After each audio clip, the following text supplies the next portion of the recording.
I never thought I would hear from her again, not after the funeral. My wife was gone, the house silent, my heart hollow. Then my phone buzzed. A single message. I am still alive. Trust no one. My hands trembled. Was this some cruel joke? My mind raced, and the world around me felt suddenly darker, heavier.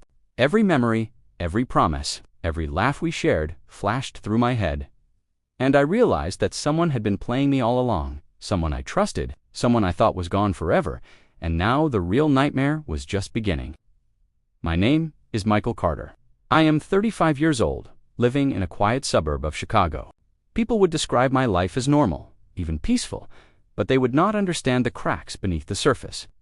I had a wife, Emily, and we had been married for 7 years. She was the kind of woman who could light up a room with her laugh, the kind who made you believe that love was simple and unshakable. I loved her with every part of me, and I thought she loved me the same. But life has a way of showing you the truth when you least expect it. Emily was gone now.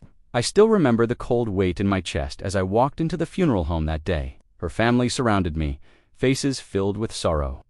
But there was a subtle tension in the air, a chill that I could not place. The soft hum of the organ, the smell of polished wood and flowers, the whispered condolences, all of it felt distant, almost unreal. I felt like I was moving through a fog, numb, hollow, haunted by the memory of the last time I saw her alive. Then there was Jonathan, her brother. He had always been quiet, polite, but I could sense a simmering contempt behind his eyes. He greeted me with a tight smile, and his hand lingered a second too long on my shoulder. I could not tell if it was sympathy or something else, something sharper. Then there was her best friend, Claire, who avoided my gaze entirely, whispering to others when I tried to speak. The people around Mitha, ones who should have shared my griefs, suddenly felt like strangers. I remember sitting in the back row, gripping the wooden pew so tightly that my knuckles went white. The room was filled with people mourning her, but all I could feel was emptiness. It was in that moment, watching everyone silently bow their heads, that a small, impossible thought crept into my mind. Maybe I did not know her at all. Maybe I had never truly seen the person I married. The day had started as a funeral, a final farewell. Yet something in the air felt wrong. My phone buzzed quietly in my pocket. I ignored it at first. Who would disturb me at this moment? But the buzzing persisted. I pulled it out, expecting some routine notification. Perhaps a text from a coworker offering condolences. What I saw instead made my blood run cold. I am still alive. Trust no one. I must have stared at it for a long time, my mind racing. What kind of sick joke was this? Emily had been dead for less than 24 hours. How could anyone claim she was alive? My hands shook. I could feel the sweat on my palms as I held the phone, heart hammering in my chest. Every thought collided with another. Was it a prank? Was it some cruel person trying to torment me? Or worse, was it true? In the midst of the funeral, the room blurred around me. Flowers, people, organ music hall faded into the background. My stomach twisted, my throat burned. Betrayal did not even begin to describe it. Someone had lied to me. Someone had orchestrated a web of deception, and I was trapped at the center of it. My grief turned into suspicion, suspicion into fear, and fear into a cold, simmering anger that I had never felt before. I had always considered myself a fair man, someone who believed in justice and honesty. But in that moment, justice felt like a distant dream. The people around me, the funeral, even the memory of Emily, all of it, became part of a larger puzzle I did not yet understand. And I knew, deep down, that life as I knew it had ended the moment I read that message. Everything was about to change, and I would not go down quietly. If you have ever felt betrayed, abandoned, or left powerless, hit that like button and subscribe now. This is not just a story, it is a journey through pain, deception, and the kind of revenge that you will feel in your bones. Stay with me, because what happens next will keep you on the edge of your seat, questioning who you can trust and showing just how far someone will go to make things right. You will not want to miss a single second of this. The days after the funeral felt like walking through a nightmare with my eyes open. I could not stop thinking about the message, the words that seemed impossible. I am still alive. Trust no one. But every instinct in my body screamed that it was real. Emily's belongings were still in the house, untouched. Her closet smelled faintly of her perfume, and her favorite book lay open on the nightstand as if she had been reading it the day she disappeared. It should have brought comfort, but it only heightened the sense that something was deeply wrong. Then the first signs appeared. Small things at first, almost imperceptible. My car had been moved in the driveway. A photograph of Emily and me on our honeymoon had been knocked off the mantel. I assumed it was grief, a trick of my mind, until I noticed the envelope on the kitchen counter unmarked, with no return address. Inside was a single Polaroid of Emily, alive, standing in a place I did not recognize, staring directly into the camera. My stomach dropped.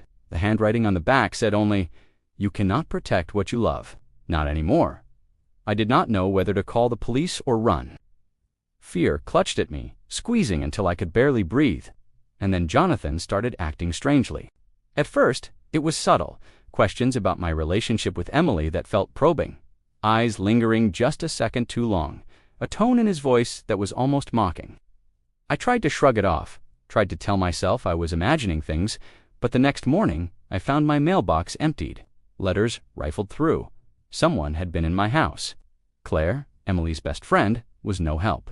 She avoided me entirely, offering only vague condolences, her eyes darting nervously when I tried to speak. Every interaction felt like walking on glass, fragile and dangerous. I began to notice that she seemed to know more than she let on. The faintest smirk when I mentioned Emily, the way she would glance at her phone and quickly hide it. It was as if they were all part of some unspoken game, and I was the only one who did not know the rules. The messages continued. Late at night, my phone would light up with unknown numbers, images, short texts, "Stop looking or lose more." I would wake up drenched in sweat, heart pounding, trying to convince myself it was random, but the pattern was undeniable. Someone was watching, following, controlling every part of my life, and the fear began to eat at me in quiet, relentless bites. Even the police seemed unable to help. I called, explained the situation, showed them the photographs, the notes, the messages. They looked at me as though I had lost my mind, suggesting grief and paranoia. Their disbelief only made me angrier. How could they not see it? Someone had invaded my home, manipulated my world, and no one would listen. I was trapped, powerless, and every passing hour the sense of betrayal deepened. At night, I would sit in the dark, staring at the ceiling, imagining Emily alive somewhere, forced into a nightmare I could not reach. My body shook with helpless rage. I wanted answers, confrontation, closure. Instead, I had fear, suspicion, and the creeping realization that the person behind this was not only brilliant, but cruel. Every lie they told, every game they played, every false move I made, brought them pleasure and drove me further into despair. And then, just when I thought it could not get worse, I received another message. A short, cold line, typed deliberately to torment me. "You will never see her again, Michael. Not unless you do exactly what I say." The anger that had been simmering finally ignited. I felt it in my fists, my jaw, my chest. I had been manipulated, humiliated, and watched like an animal in a cage. Someone had turned my life into their playground, and I was done being the victim. Something had to change. I could feel it, a spark of determination igniting beneath the fear, a growing need to reclaim control before it was too late. I cannot remember the last time I slept properly. Every night, my mind raced, images of Emily alive somewhere. The Polaroids, the messages, the cold handwriting echoing in my skull. Fear had become a constant companion, sitting at my shoulder, whispering that I was powerless. But there was something else now, something that burned hotter than terror or grief. Anger. Pure, unrelenting anger that demanded action. It came to me in the middle of the night, sitting alone in the living room, the house silent except for the faint hum of the refrigerator. I stared at her favorite armchair, the soft fabric imprinted with the shape of her body, and a realization hit me with the weight of a freight train. I had been waiting, hoping for answers, waiting for someone else to fix this, and it was not going to happen. No one was coming. No one was going to deliver justice for me. If I wanted the truth, if I wanted Emily back even, just in memory, I had to take control. The breaking point arrived when I received a final note that morning. It was slipped under the door, folded neatly, almost mocking in its precision. I unfolded it, my hands shaking, and read the words slowly. "You are pathetic. You cannot stop what is coming. She is mine, and soon you will understand your place." I felt my chest tighten, my heart pounded like a drum in my ears. Rage, hot and suffocating, coursed through every vein. This was no longer about grief. This was no longer about confusion or fear. This was about someone who had humiliated me, toyed with me, and threatened everything I loved, and I could not let it continue, not 1 second longer. I stood up, pacing the room, my mind running at 100 miles per hour. Every detail of the past weeks replayed in my head. The moved photographs, the strange glances from Jonathan, Claire's evasions, the late-night messages. I thought about the nights I had spent crying, the hours of sleepless terror, the emptiness in the house where Emily should have been, and I realized something important. Fear had been my cage. Now anger would be my weapon. I started making a list mentally at first. Who could be behind this? Who would have the knowledge, the audacity, the cruelty to orchestrate such a campaign? Jonathan's subtle antagonism, Claire's secrecy. The anonymous messages, it all pointed to someone close, someone who understood my routines, my vulnerabilities. I could feel the pieces of the puzzle beginning to click into place. A strange clarity settled over me. For the first time since Emily disappeared, I felt a sense of purpose. My pulse slowed, my breath evened, and the fog of despair lifted slightly. I was no longer a man drifting through a nightmare. I was a man preparing to fight back. I sat down at the kitchen table, pulled out a notebook, and began to write. Every threat, every suspicious action, every clue went onto the page. I began to map out the patterns, the times, the people. I would not act recklessly. I would act precisely, methodically, with the cold calculation that the situation demanded. For hours I planned, thinking through every possible scenario, every risk, every contingency. I allowed myself to feel the fear and then pushed it aside, replacing it with strategy. My mind became a weapon sharper than any sword, honed by weeks of torment and sleepless nights. And then I smiled, a small, dangerous smile, the first real one in days. For the first time since the funeral, I felt power, control, and a simmering sense of justice.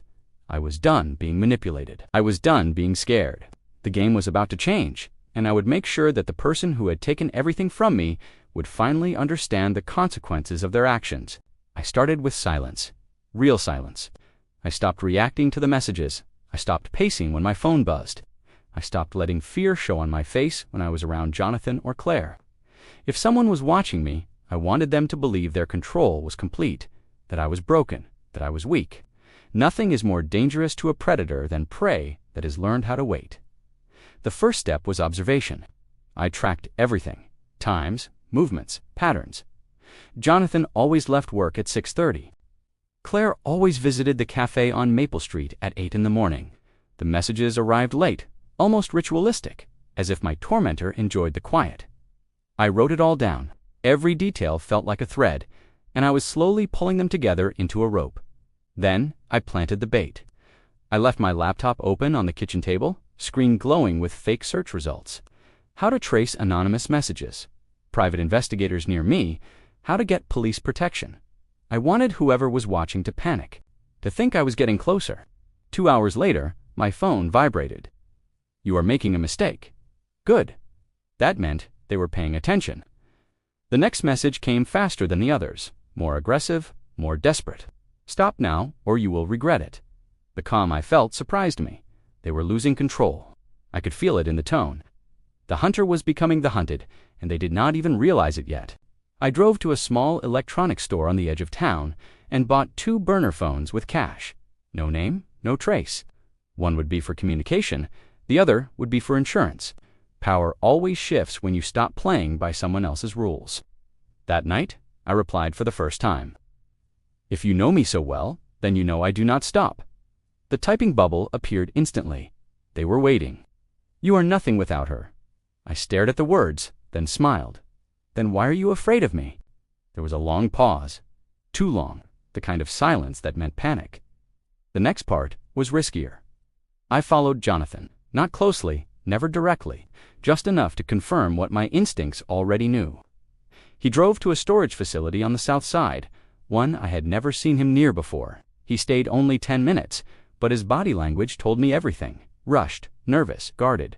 Whatever was inside mattered. 2 days later, I returned alone. I did not break in. I waited. People always make mistakes when they believe time is on their side, and Jonathan did. He came back that evening. I stayed in my car, heart pounding, watching him unlock a unit. A faint light spilled out. Boxes, a folding chair, and a phone. My stomach twisted. This was not random. This was planned. When he left, I counted to 100. Then I moved. Inside the unit, I found what I needed. Another phone, a camera, printed photographs of Emily, notes with my schedule written in careful handwriting. My hands shook, but my mind stayed focused. I took pictures of everything. Evidence is power. I left without taking anything. I wanted him to believe he was still invisible. That night, I sent one final message from my burner phone. You made one mistake. You assumed I was alone. The reply came seconds later. What are you talking about? I leaned back in my chair, heart racing. You are about to find out. The last phase began quietly. I contacted a private investigator using the second burner phone. I gave him only facts. No emotions, no story, just proof. Photos, times, locations. He did not ask many questions. He did not need to. 3 days later, he confirmed what I already knew. Jonathan had been funneling money into accounts under fake names, renting properties, paying someone else to send the messages, someone close to Emily, someone who had helped stage her disappearance. I was no longer guessing. I was no longer chasing shadows. I was standing on the edge of truth. And the people who thought they had buried me under grief were about to learn what happens when a broken man stops begging for answers and starts collecting them. The day I decided to confront Jonathan felt unreal.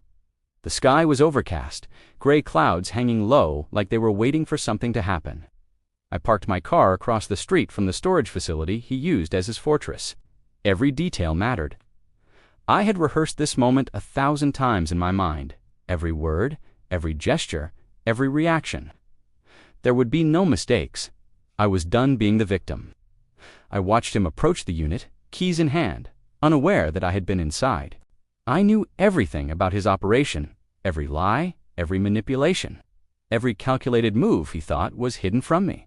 This time, he would see the hunter, not the prey. I stepped forward, voice steady, cutting through the silence like a blade. "Jonathan," I said, calm but cold. He froze, hand on the lock. His eyes widened as recognition hit. Fear, real fear, replaced his usual arrogance. He tried to speak, but no words came out. "I know everything," I said, taking a slow step closer. "Every message, every threat, every single thing you thought you could hide." He swallowed hard, his face pale. Sweat glistened on his forehead.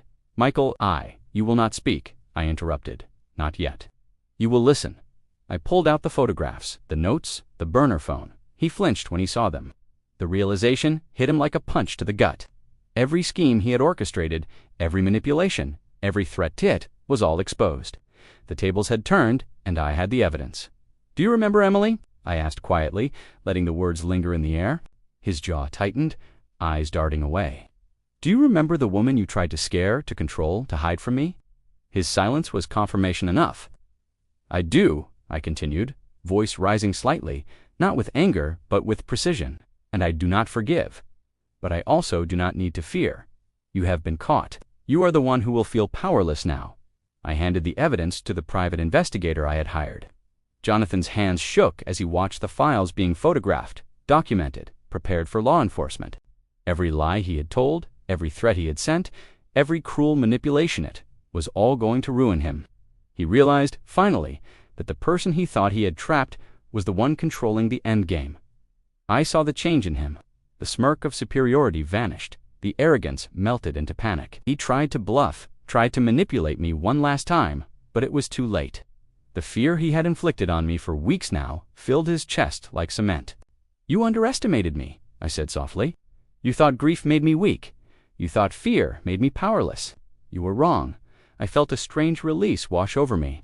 The tension in my shoulders, the ache in my chest, the tightness in my stomach, it all loosened. For the first time since Emily disappeared, I could breathe. My hands no longer shook. My mind no longer raced. I was free from the chains of his cruelty. Jonathan sank to the floor, face buried in his hands, shaking. Humiliation had finally caught up with him. He was exposed, powerless, and defeated. I felt no joy in his misery, only the clarity of justice fulfilled. He had tormented me, but now the world would see the truth. he would face consequences, and I would finally have closure. I stepped back, letting him absorb it, letting him understand that the predator had been exposed and the hunted had become the one who held control. My chest rose and fell slowly. My heart still beat fast, but it was no longer fear or anger, it was validation. It was triumph. It was relief. Outside, the sky began to clear, and faint sunlight spilled across the pavement. I took a deep breath, looking at the place where Emily's absence had haunted me. I whispered her name, feeling her memory settle into something stronger, something untouchable. Justice had been served, and I had reclaimed my life. The nightmare had ended, and I finally felt the peace I had been searching for. The days after Jonathan's exposure felt strange, almost surreal.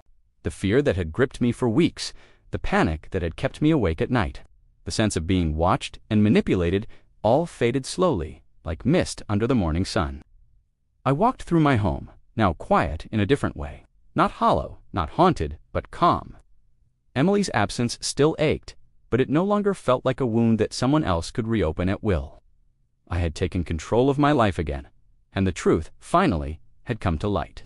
I thought a lot about trust during those days, how fragile it could be, how easily it could be shattered by lies and manipulation. Jonathan and Claire had taken advantage of my love and grief, assuming that my heart would blind me to their cruelty. They underestimated me.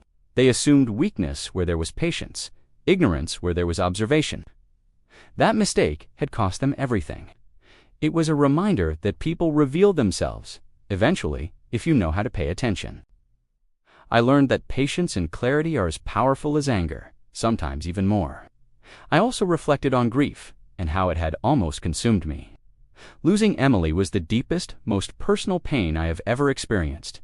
Her absence left a void that no amount of evidence or justice could fill. But grief, I realized, is not just suffering. It is a teacher. It taught me who I truly am when stripped of comfort, of companionship, of control. It taught me resilience, strategy, and the unyielding need to protect what matters most. Every sleepless night, every pounding heartbeat of fear, had shaped me into someone capable of standing against cruelty and deceit. There is a strange satisfaction in knowing that justice, even delayed, can be both fair and precise. Watching Jonathan crumble, seeing him finally face the consequences of his actions, did not erase my pain. But it validated the choices I had made, the patience I had maintained, and the courage it had taken to act. I had not taken revenge out of malice. I had taken it out of necessity, out of survival, out of the fundamental principle that someone who plays with another person's life cannot remain unchecked. I also understood that life moves forward, even after trauma. I began to focus on the things Emily had loved, the memories we had built, the simple routines that had once brought me joy. I started cooking again, cleaning the garden, even laughing at small, mundane moments. Those were my small victories, the quiet rebuilding of a life that Jonathan and the others had tried to manipulate. Every step forward was a reclaiming of peace, a declaration that grief would not define me forever. But the lesson that stayed with me most was about awareness, about seeing beyond the surface, about listening to instincts, no matter how small or quiet they may seem, and about the power of action over passivity. When fear threatened to paralyze me, I chose to act. When grief threatened to consume me, I chose clarity. And when cruelty sought to control me, I chose strategy and precision. I do not forgive Jonathan, nor do I wish to. His actions were unforgivable, and the humiliation he faced was necessary for the balance of justice. But I also do not dwell on anger anymore. I have peace in knowing that the right choices, made at the right time, can restore control and dignity. I carry Emily's memory with me, not as a source of pain, but as a guide, a reason to live deliberately, and a reminder of the strength that comes from surviving the unthinkable. Life continues, unpredictable and fragile. But I have learned that even in the darkest moments, when betrayal and fear seem unstoppable, clarity and courage can guide the way. And sometimes, justice, when earned, tastes sweeter than any revenge could ever feel. If this story gave you chills, hit that like button and share your thoughts in the comments. Tell me about the time you faced betrayal or fought back against someone who underestimated you. Do not forget to subscribe for more stories that prove resilience, justice, and courage can turn the darkest moments into the most unforgettable victories.